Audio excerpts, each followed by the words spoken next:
लॉकडाऊननंतर कोविड-19ने जो हाहाकार उडवलेला आहे, त्यानंतर या देशातील लोकशाही ही जवळजवळ पब्लिक डिझास्टर मॅनेजमेंट ॲक्ट आणि एंडेमिक ॲक्ट या दोन कायद्यांमुळे जवळजवळ लोकशाही अधिकार हे संपुष्टात आलेले असताना भारतीय संसद 14 सप्टेंबरपासून सुरू झाली आहे. आता ही भारतीय संसद सुरू होत असताना पहिल्यांदा प्रश्नोत्तराचा तास हा केवळ कोविडचं उदाहरण देऊन सस्पेंड करण्याचा निर्णय झाला आणि मग अशी मखलाशी करण्यात आली किंवा खुलासा करण्यात आला की तुम्ही तुमचे प्रश्न 0 अवर्समध्ये विचारू शकता आणि तुम्ही सरकारला पत्र लिहू शकता.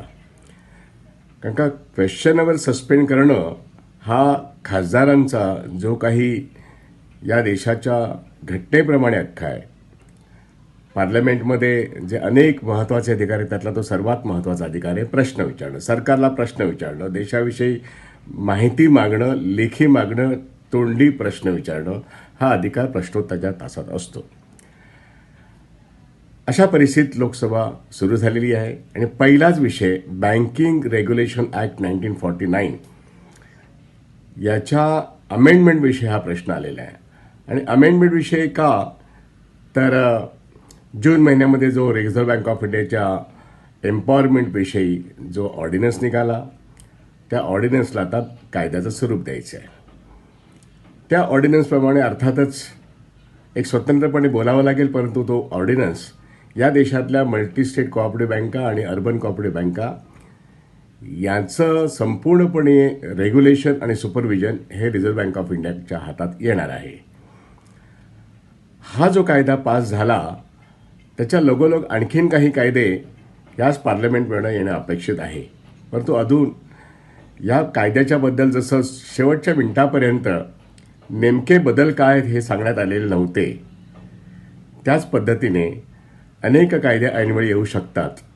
आणि अशी अपेक्षा आहे की state bank of India act 1955 मधल्या काही अमेंडमेंट्स, त्यानंतर बँकिंग रेग्युलेशन ॲक्टप्रमाणेच अत्यंत महत्त्वाचं म्हणजे आत्ता जो विषय सुरू आहे की 4 राष्ट्रीयकृत बँका, Bank of Maharashtra, UCO Bank, Punjab and Sind Bank आणि इंडियन ओव्हरसीज बँक याचं ताबडतोबीने खाजगीकरण करणं असं अनेक माध्यमांनी सांगितलं. सरकार सांगत नाही आहे.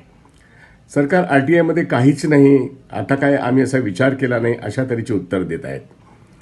परंतु बँक राष्ट्रीयकरण कायदा 1970 आणि बँक राष्ट्रीयकरण कायदा 1980 याच्यामध्ये अमेंडमेंट न करता जर बँकांचं खाजगीकरण करायचं असा जर काही सरकारचा बेत असेल तो अर्थातच तो जनताविरोधी आहे, तो ग्राहक विरोधी आहे.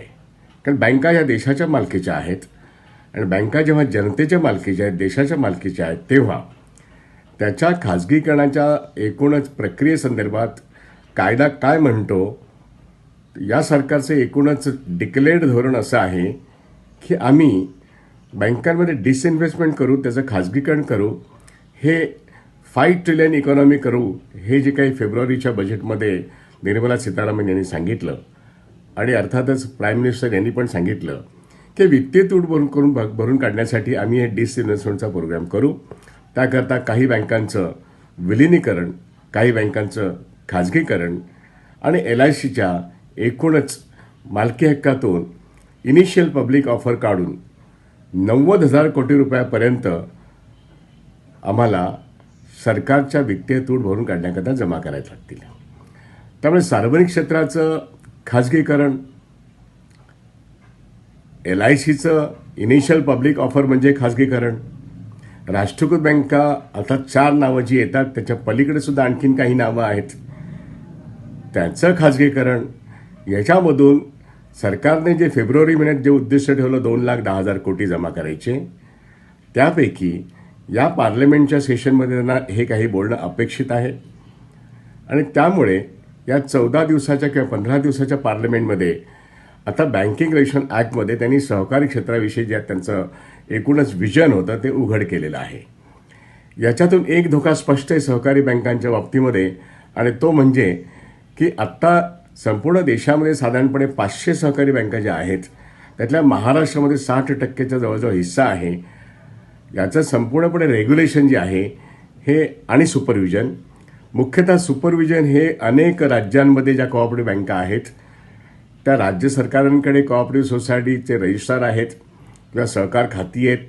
सुपरविजन त्यांच्याकडून होतं त्या राज्यांच्या सहकार कायद्याप्रमाणे. परंतु रेग्युलेशन मात्र बँकिंग रेग्युलेशन ॲक्ट 1949 आल्यानंतर एकूणच सहकारी बँका ज्या पूर्वी पतपेढ्या होत्या किंवा कोऑपरेटिव्ह सोसायटीज होत्या ज्या 100 वर्षापेक्षा जास्त वयोगटातल्या आहेत किंवा गेल्या 60 वर्षातल्या वयोगटातल्या आहेत, या सर्वांना साधारणपणे 60 नंतर बँकिंग लायसन्सेस देऊन काही बँका मल्टीस्टेट करणं, काही बँका अर्बन कोऑपरेटिव्ह म्हणून त्यांचं रेग्युलेट करणं हे काम अर्थातच रिझर्व्ह बँक ऑफ इंडियाने केलं आहे. पण आता reserve bank of India supervision पण येणार आणि रेग्युलेशन पण येणार, म्हणजे सर्वाधिक अधिकार या रिझर्व्ह बँक ऑफ इंडिया घेणार.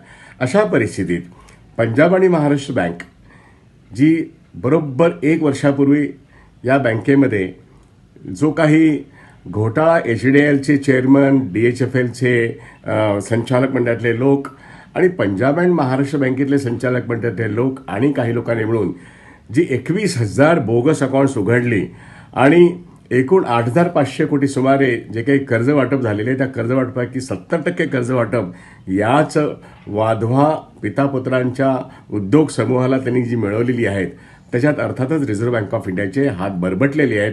हे त्यांनी कितीही नाही म्हटलं तरी जवळजवळ 5 ते 7 वर्ष त्यांचे ऑडिटर्स काय करत होते आणि 21,000 बोगस अकाउंट काढत असताना त्यांचं IT डिपार्टमेंटचं सर्वेलन्स काय म्हणत होतं, त्यांचं ऑडिट इन्स्पेक्शन डिपार्टमेंट काय नेमकं सुपरविजन आणि रेग्युलेशन करत होतं, असे सगळे प्रश्न RBIच्या कार्यक्षमतेविषयी आणि RBIच्या अकाउंटेबिलिटीशी पंजाब अँड महाराष्ट्र बँकेच्या निमित्ताने निर्माण झालेले आहेत. परंतु जेव्हा लॉकडाऊन झालं तेव्हा लॉकडाऊनच्या कालखंडात CKP कोऑपरेटिव्ह बँकसुद्धा त्याचं त्यांनी लायसन रद्द केलं. तत्पूर्वी 16 एप्रिलला म्हापसा अर्बन कोऑपरेटिव्ह बँकेचं त्यांनी लायसन रद्द केलं आणि या दोनही बँका त्यापैकी CKP कोऑपरेटिव्ह बँक ही सध्या ज्याचं कोर्टाच्या आदेशामार्फत न्यायमूर्ती काथावाला यांच्या आदेशामार्फत महाराष्ट्र सरकारचे जे सहकार मंत्री आहेत बाळासाहेब पाटील, ते राष्ट्रवादी पक्षाचे आहेत, त्यांच्यापुढे 4 ऑगस्टला हिअरिंग झालेलं आहे आणि 18 ऑगस्टपर्यंत त्यांनी त्या प्रश्नावरती हिअरिंग पूर्ण करून आपला आदेश देणं अपेक्षित आहे. परंतु ते त्यांनी केलं आहे किंवा नाही केलं हे आजतागायत कळलेलं नाही आहे. त्यामुळे महाराष्ट्र सरकारने हायकोर्टाची ऑर्डर असतानासुद्धा वेळच्या वेळी खरं तर हिअरिंग केलेलं आहे, कारण का अपील त्यांच्या अंगणात आहे की लिक्विडेटरची नेमणूक ही बेकायदेशीर आहे, लिक्विडेशनची प्रक्रिया ही बेकायदेशीर आहे, असा जेव्हा त्यांच्यापुढे ठेवीदारांचा आणि शेअर होल्डरचा अर्ज आहे तो त्यांनी निकाली काढलेला नाही आहे. अशा परिस्थितीमध्ये आता रिझर्व्ह बँक ऑफ इंडियाकडे सगळेच अधिकार आलेले आहेत आणि reserve bank of India 44 cooperative बँका, सहकारी बँका महाराष्ट्रातल्या आणि देशातल्या यांना जिवंत ठेवायचं का त्यांचे लायसन्सेस विड्रॉ करून त्यांना लिक्विडेशनमध्ये पाठवायचं, या निर्णयावरती आता त्यांना सर्वाधिकार मिळालेले आहेत. आणि याच प्रक्रियेत महाराष्ट्रातल्या 600पेक्षा जास्त सहकारी संस्था या सहकारातून ते खाजगीकरण जाणं ही प्रक्रिया आता रिझर्व्ह बँक ऑफ इंडियाकडे जी एम्पॉवरमेंट आलेली आहे आणि जी आता पार्लमेंटमध्ये जो कायदा पास होतो आहे त्यातून एक नवीन परिस्थिती निर्माण होते. त्यातून अर्थातच तमिळनाडू, केरळ, आंध्र, गुजरात आणि सर्वात जास्त सहकारी क्षेत्र जिथे आहे ते म्हणजे महाराष्ट्र राज्य. या सर्वांना राज्यांचे अधिकार आता मागे पडले किंवा संपले सुपरविजनचे. आता ते सगळे अधिकार निश्चितपणे रिझर्व्ह बँक ऑफ इंडियाला मिळणार आहेत आणि मग याच्या पुढच्या कालखंडामध्ये सुमारे 1 वर्षभराच्या कालखंडामध्ये रिझर्व्ह बँक ऑफ इंडिया सहकारी बँकांना, चांगल्या सहकारी बँकांना हे निश्चितपणे खाजगीकरणाच्या मार्गाने नेणार आहेत. कारण का त्यांच्या संचालक मंडळाचे अधिकार संकुचित करून त्यांना बरखास्त करणं हा अधिकार निश्चितपणे रिझर्व्ह बँक ऑफ इंडियाला मिळणार आहे. इतकंच नव्हे तर शेअर होल्डर्सना मार्केटमध्ये लिस्टिंग करायला लावणं याचा अर्थ असा होतो की सहकार कायद्यातून कंपनी कायद्यामध्ये कदाचित सहकारी बँका जातील आणि ही शक्यता दाट आहे. किंबहुना सहकार कायद्यामधून त्यांचे शेअर होल्डर्सना जर लिस्टिंग केलं तर त्याचे शेअर कोण घेणार असा एक प्रश्न आहे. आणि आता पारंपरिक पद्धतीने जो एक शेअर होल्डरला त्याला एक मत आहे, त्या मताचा अधिकारच जाणार आहे. एकूणच सहकारी क्षेत्राच्या बँकांची रचना, नुसत्याच बँकांची नाही, संपूर्ण सहकार क्षेत्राची रचना जी महाराष्ट्र राज्याच्या आता जे राष्ट्रवादी पक्ष, काँग्रेस पक्ष आणि अनेक अनेक पक्ष यांच्या हातात सहकार खातं आहे किंवा एकूण सहकारी संस्था आहेत, त्यांना चिंता करायला लावणार आहे. कारण सहकारी संस्था या आता सहकारी पद्धतीने चळवळीतून निर्माण झालेल्या संस्था राहणार नसून त्या कंपनी कायद्याखाली त्यांना ढकलण्यात येईल आणि सहकारी संस्था पाहता पाहता या खाजगीकरणाच्या दिशेने जातील. कदाचित वर्षभरात सर्व चांगल्या सहकारी बँका याचं खाजगीकरण झालेलं असेल. त्यांची संचालक मंडळं, त्यांचे जुने संचालक, त्या बहुसंख्य या त्यांच्या कम्युनिटी बेस होत्या, त्या चांगल्या होत्या, 100 वर्ष काम करत होत्या. परंतु आता चांगल्याबरोबर वाईट आणि वाईटाबरोबर चांगलं सर्वांना एक या कायद्यान्वये रिझर्व्ह बँक ऑफ इंडिया हाताळणार आहे. वाईट बँका असतील ज्या ठिकाणी कर्ज वाटप हे राजकीय हस्तक्षेपात झाल्याने त्या बँका गाळात जात असतील, त्यांना संपवण्याचा निर्णय हा रिझर्व्ह बँक ऑफ इंडिया करते, कारण का त्याचं पुनरुज्जीवन होणं शक्य नाही आहे. पंजाब आणि महाराष्ट्र बाबतीमध्ये आत्ता पार्लमेंटच्या सर्व खासदारांना, खातेदारांनी, ठेवीदारांनी निवेदनं दिली आहेत की येस बँकेला तुम्ही वाचवलं सरकार म्हणून आणि रिझर्व्ह बँक ऑफ इंडिया म्हणून, तुम्ही पंजाब आणि महाराष्ट्राला वाचवता की नाही आम्ही तुम्हाला जबाब विचारतो. आणि वाधवाला तुम्ही वाचू शकता. तुम्ही येस बँकेला सर्व चोर कॉर्पोरेट कंपन्यांना वाचवत आहात, कारण कुठेतरी तुमचे हितसंबंध सरकारमध्ये आहेत. अशा वेळेस RBI पुढे येते, स्टेट बँक ऑफ इंडियाला पुढे करण्यात येतं, परंतु तुम्ही पंजाब आणि महाराष्ट्र बँकेला वाचवत नाही आहेत. आणि CKB बँकेचा अर्ज आज हायकोर्टाच्या डायरेक्शनप्रमाणे महाराष्ट्र सरकारच्या सहकार खात्याच्या मंत्र्याकडे आहे, परंतु मंत्रीमध्ये 15 दिवसाच्या करोनामुळे आजारी झाले, परंतु विधानसभा सुरू झाल्यानंतर ते हजर झालेले आहेत. पण अजूनही मंत्री महोदय यांना 4 तारखेला त्यांनी हिअरिंग दिल्यानंतर निर्णय द्यायला वेळ मिळाला नाही आहे. लिक्विडेटर नेमणं आणि लिक्विडेशन करणं ही एक अत्यंत बेकायदेशीर कृती त्यांनी केलेली आहे. त्याकरता त्यांच्या विरोधात हे अपील आहे. हायकोर्टाने त्यांना सांगितलं तुमचा निर्णय कळवा, मग हायकोर्टाकडे पुन्हा ठेवीदारांना जाता येईल. पाहूया या सगळ्या संदर्भामध्ये महाराष्ट्र राज्याचे सरकार आणि विविध राजकीय पक्ष ज्यांच्या सहकारी संस्था ज्या महाराष्ट्र राज्यामध्ये आज काम करत आहेत, ते रिझर्व्ह बँक ऑफ इंडियाच्या निर्णयाचा कसा अर्थ लावत आहेत.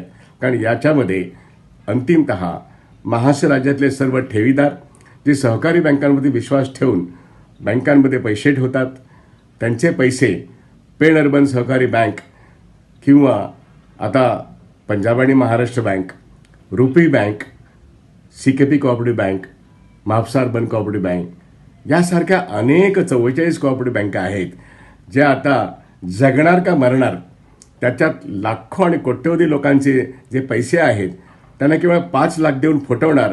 ते 5 लाख हे लिक्विडेशन तर मिळतात हे आता सर्वांनाच कळलेलं आहे. असे सगळे यक्ष प्रश्न या संपूर्ण पार्लमेंटमध्ये जो कायदा पास झालेला आहे त्यातून निर्माण होणारे प्रश्न आहेत. या प्रश्नाकडे जनता धास्तावलेल्या नजराने बघतेत, कारण का त्यांचे पैसे या सहकारी बँकांमध्ये आहेत. आणि म्हणून बँकिंग रेग्युलेशन ॲक्ट याची चर्चा करत असतानाच त्याच्या आधी जी काही परिस्थिती होती, लॉकडाऊनमध्येच ह्या सगळ्या गोष्टी होत आहेत. कोरोना कालखंडामध्ये सरकारला हे अत्यंत अर्जंटली हँडल करावंसं वाटतं. याच्यामध्ये एक मोठी कॉन्स्पिरसी आहे हे स्पष्ट दिसतंय, कारण का या अशा अर्जंट मॅटर्स नाही आहेत. अत्यंत संकटकालीन परिस्थितीमध्ये भारतातील जनता घरी बसून आहेत, स्टे ॲट होम असं म्हणत असताना या संस्थांना संपवण्याचं कारण आत्ताच रिझर्व्ह बँक ऑफ इंडियाला अर्जंट वाटतंय. आणि अशा या कालखंडामध्ये राज्य सरकारांकडे जे अधिकार आहेत ते राज्य सरकार आपले अधिकार वापरून केंद्राला रोखू शकते का, याची पण जनता वाट पाहते.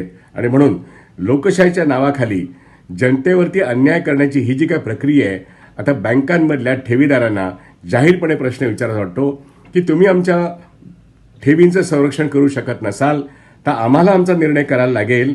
5 लाखाच्या वरच्या ज्यांच्या ठेवी आहेत त्यांना निश्चितपणे सहकारी बँकांमध्येच कशाला, राष्ट्रीयकृत बँकांमध्ये सुद्धा ठेवी ठेवताना 10 वेळा विचार करावा लागेल.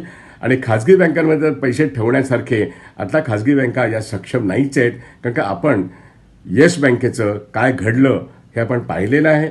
पण संपूर्ण बँकिंग व्यवस्था आता 31 ऑगस्ट नंतर मोरेटोरियमच्या संदर्भामध्ये जी अस्थिर झालेली आहे त्या ठिकाणी 28 तारखेपर्यंत सुप्रीम कोर्टाचा निर्णय जो मोरेटोरियमच्या संदर्भात यायचा आहे तोही एक अत्यंत गहन प्रश्न बँकिंग संदर्भात आहेत. एकूणच बँकेच्या ठेवीदारांसाठी, बँकेच्या कर्मचाऱ्यांसाठी, सहकारी बँकिंग व्यवस्थेसाठी अत्यंत चिंतेचं वातावरण या ठिकाणी आहे.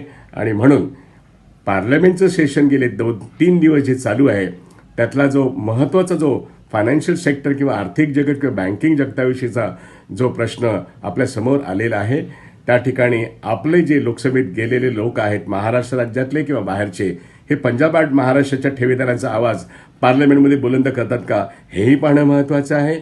आणि राजकीय पक्ष महाराष्ट्रातल्या सहकार क्षेत्राला वाचू शकण्याच्या क्षमतेचे आहेत का हेही पाहावं लागेल. कारण महाराष्ट्रातलंच नव्हे तर देशातलं सहकार क्षेत्र हे रिझर्व्ह बँक ऑफ इंडिया त्याचं खाजगीकरण करू पाहते हे आता सूर्यप्रकाशा इतकं स्पष्ट झालं आहे. आणि तेच रिझर्व्ह बँक ऑफ इंडियाला ज्या ऑर्डिनन्समध्ये पॉवर मिळाले त्याचंच आता कायद्यामध्ये अमेंडमेंट होऊन आलेलं आहे.